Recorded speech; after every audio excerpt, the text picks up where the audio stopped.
Là, nous sommes à l'aéroport de Bukavu. Pour aller sur une mine du Congo, il faut l'autorisation des Chinois. Ça veut dire que il existe un territoire chinois dans ce pays, la RDC. Un territoire chinois tout simplement parce que personne ne sait ce qu'on produit dans ces mines-là, personne ne sait les quantités de minerais que l'on sort dans ces mines-là. Personne ne sait ce qui se passe dans ces camps-là, dans ces mines-là. Ils déclarent ce qu'ils veulent, mais c'est classé en mine artisanale.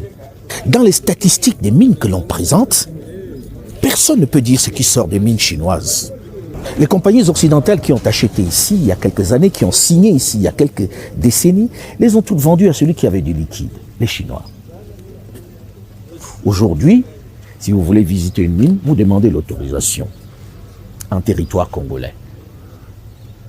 Comment peut-on parler d'indépendance? Est-ce que ça ne nous interpelle pas? Les Chinois ont leur propre milice pour exploiter. Il y a des mines qui sont exploitées. Le plus proche de nous ici, quand vous allez dans Kaouzi-Biega, les Chinois sont en train d'exploiter. Je ne sais pas, ils ont l'autorisation de qui, mais je peux vous dire aussi qu'ils sont maintenant en train de vendre de l'or sur le marché noir. Donc, c'est-à-dire, ils viennent de l'or exploité sur le territoire congolais. L'autorisation de qui, on ne sait pas, mais cet or est vendu sur le marché noir. Ça veut dire qu'ils ne paient pas de taxes, ils empochent leurs dollars et ils partent. C'est tout de même une autorité morale, une personnalité dont la probité ne fait pas débat, qui accepte tous les risques pour aider ses populations, ses compatriotes qui parlent. Le docteur Denis Mukwege, le prix Nobel de la paix, qui vit dans la douleur cette nouvelle colonisation. Malgré le message de dissuasion des firmes chinoises opérant à Kamituga, nous avons décidé malgré tout de nous y rendre pour toucher la réalité du doigt. Après 30 minutes de vol, nous atterrissons sur la petite piste de brousse de Kitutu. Une piste improvisée sur de l'herbe avec des bousses de vache comme vous pouvez le voir. Une arrivée mouvementée. Mais nous ne sommes pas au bout de nos surprises. Non. Les Chinois ont cassé le pont qui mène à la mine. Oui. Première surprise.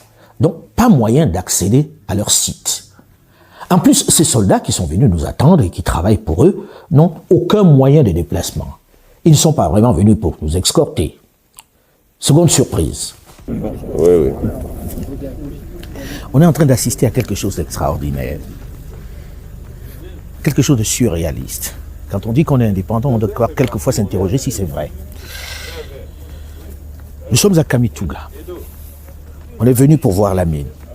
La mine est à moins de 30 km d'ici. Mine non autorisée, exploitée par des Chinois. Personne